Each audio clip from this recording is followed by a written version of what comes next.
week 4 of the fantasy football season, and here's the top 12 tight ends I'm ranking this week. Number 1, Travis Kelce of the Kansas City Chiefs. So Travis Kelce, he's an every week start. He's a top 1, top 2 tight end, either him or Mark Andrews. These guys are tight end machines, and they put up fantasy points, even though I know over the last 2 weeks here, it hasn't been the greatest of ball games for Kelce. But right here in the bright lights and Sunday Night Football, even though I had a tough Tampa Bay Buck team here, I could see this ball game being a shootout. And I see Travis Kelce in this one at least scoring 15 to 20 fantasy points, even though week 2 and 3 weren't great ball games. Number 2, Mark Andrews of the Baltimore Ravens. So Mark Andrews, what a season he's had so far in the first 3 games of the season here. Going 25 and 28 fantasy points over the last 2 weeks. I know Buffalo's a tough matchup, but Lamar Jackson, he's locked in.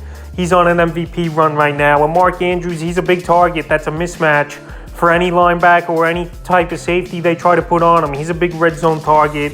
The last couple weeks here, he's been peppered with targets. Week 2, 11 targets. And last week, 13 targets with 2 touchdowns in the ball game. So Mark Andrews, it wouldn't be surprising if he's 1 and Kelce's 2, but just because a little bit of a tougher matchup versus Buffalo, I got Andrews in number 2, but he's going to have a big ball game, I believe, once again this week. Number 3, Darren Waller of the Las Vegas Raiders. So Waller last week, not a great ball game with only 3 catches, 22 yards. But right here, week 4 versus division foe, back indoors in Las Vegas here. I think this Raider team, they got to get things going, and they got to fire this passing game up a little more as well. I know they're 0-3 on the season, but they got a good offense that they could turn things around quickly if they just throw the football more, I believe, here in Vegas. And last week, he didn't get enough targets, is Darren Waller. And that Tennessee defense, I don't think is all that great. So right here, versus a tougher defense in Denver, I think Waller's going to get going this week here. I think he finds the end zone. And I got him in number 3. Number 4, Dallas Goedert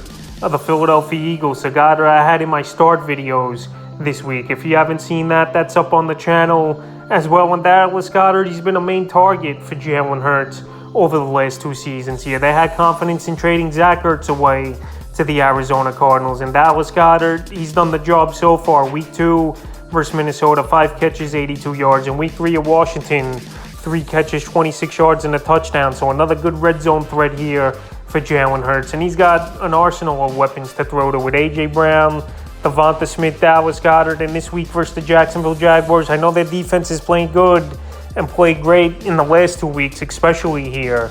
I think this week Goedert could exploit them in the secondary and in the middle of the field here. And he's Jalen Hurts' security blanket. So this week I got him in number 4. Number 5, Kyle Pitts of the Atlanta Falcons. So not a great matchup for Kyle Pitts and the Falcons here versus a pretty stingy Cleveland Brown defense. But Kyle Pitts, we know he's an athlete. We know this guy's got speed. Men amongst boys at the tight end position in the league. But the first 2 weeks, he didn't do anything. Week 1 versus New Orleans, 2 catches, 19 yards. Week 2 with the Rams, 2 catches, 19 yards again. But week 3 at Seattle, he got things going. 5 catches, 87 yards. And maybe him and Marcus Mariota, they on the right track now. And the thing is, we know Marcus Mariota ain't a great high-rate throwing quarterback. He's a guy that looks to run, even though over the last 2 games, it's been more pass-efficient offense than a running one here for this team. But I think they might be chasing points in this one. Kyle Pitts, indoor game back home.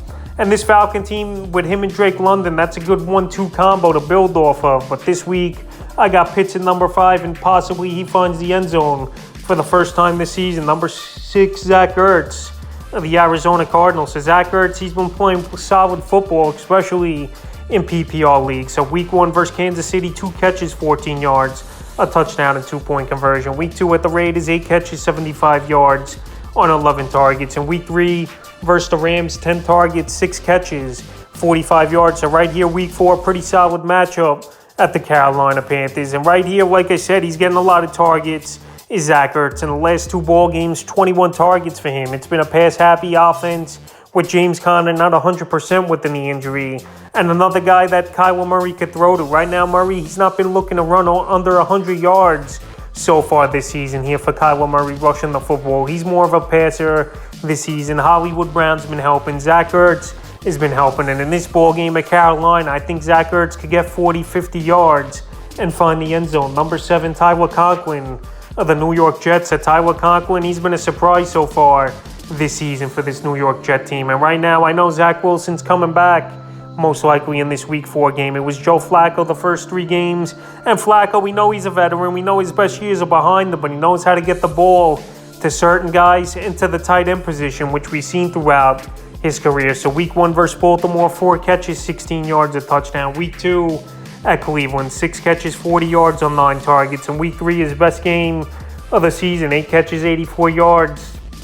So right here, Week 4, pretty decent matchup at the Pittsburgh Steelers. And Zach Wilson, you know a quarterback's best friend is a tight end as the security blanket. But I don't know if Zach Wilson is much of an upgrade for these fantasy players, like a Gary Wilson, like a Tyler Conklin, like an Elijah Moore. I just don't know if he's going to be much of an improvement or an improvement at all with Joe Flacco. But going off the first 3 games of the season here for Tyler Conklin, there's no way I can't rank him in this top 12. And right here, I got him in number 7 with a decent matchup and with a guy who's been putting up numbers the first few weeks of the season. Number 8, Tyler Higbee of the Los Angeles Rams. So right now, Tyler Higbee, the number 2 option in that passing game, I believe, in my opinion, over Allen Robinson. And we've seen him put up solid numbers the first 3 weeks. Week 1 versus Buffalo, 5 catches, 39 yards. Week 2 versus Atlanta, 7 catches, 71 yards.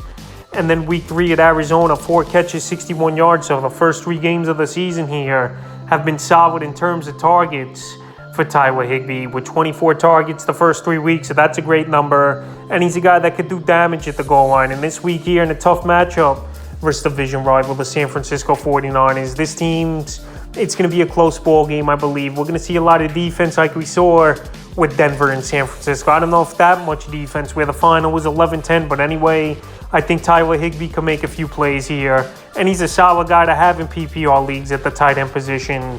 And I got him in number 8, number 9, George Kittle of the San Francisco 49ers. We're staying in the same game. So Kittle coming off injury last week. He was pretty much pedestrian in the ball game, though. 4 catches, 28 yards on 5 targets at Denver. And Week 4 here versus a pretty tough Ram defense, I wouldn't be surprised to see if we see a little bit more of that, where it's not a great ball game.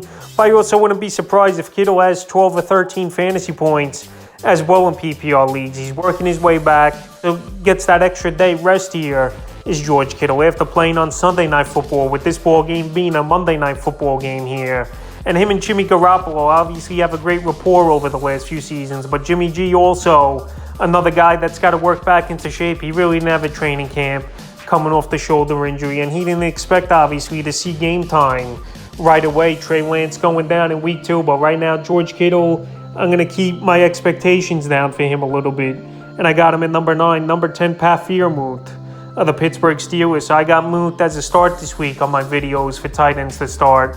And Freiermuth, the first 2 out of 3 ball games, has been solid in PPR leagues. Week 1 in Cincinnati, 10 targets, 5 catches, 75 yards. Week 2 versus the Pats, 7 targets, 4 catches, 22 yards, and found the end zone. And Week 3 at Cleveland, a down ball game on Thursday Night Football last week. 2 catches, 41 yards. But right here, Week 4, pretty decent matchup versus the New York Jets that have been gashed so far by receivers, by tight ends, whatever the case may be.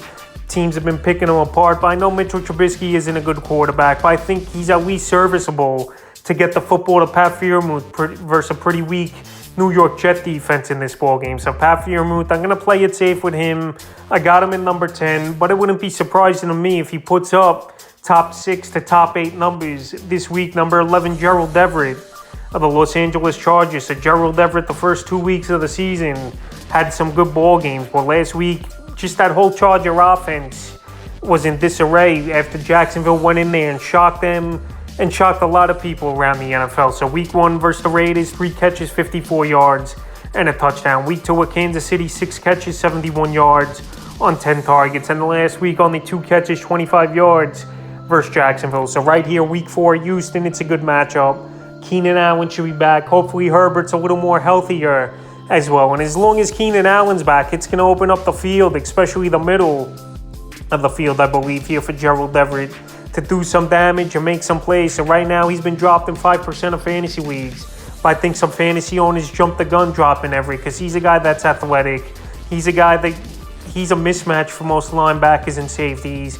And now with Keenan Allen back in the mix, I think it opens up the passing game even more for him this week, and the 12th and final tight end I'm ranking this week here is Robert Tonyan and the Green Bay Packers. So a few guys I had on the fringe of possibly putting here at number 12. It was between Tonyan, it was between Irv Smith Jr., between Logan Thomas, and between David Njoku, but he's a guy I really can't trust. But anyway, I got Tonyan in number 12. He's working his way back into shape and health. And this Packer offense last week, they had a pace and they had an identity what they were going to do with Romeo Doubs stepping up and Tonyan being an underneath guy in the middle of the field here.